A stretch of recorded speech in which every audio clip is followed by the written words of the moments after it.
তাহলে আমাকে কোথায় কোথায়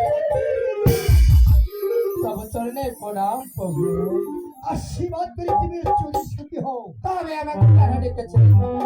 তবে তুমি দেখলাম এই আমার চারটে মণ্ডপ ঘর থাকে, সব মণ্ডপ কোন মণ্ডপ ঘরে তুমি যেতে পারবে, দক্ষিণ মণ্ডপ ঘরে যাওয়া হয়। ঠিক আছে প্রভু, আজ আপনি যা আমার কথা বলবেন আমি সেটা অক্ষরে অক্ষরে পালন করবো। তবে একটি কথা প্রভু, আমার কি কথা? আগে যুগ 12 বছর পরে ধ্যান করে এসেছেন, আজ বিলম্ব না করে আমার সঙ্গে অন্দর মহলে চলুন, একটু ধূরপিট করবো স্বামী। চলো না, এক্ষুনি তাই রাজি। কোনো কথা নাই, তুমি আগামী দাও, তোমার পিছনে পিছনে যাবে।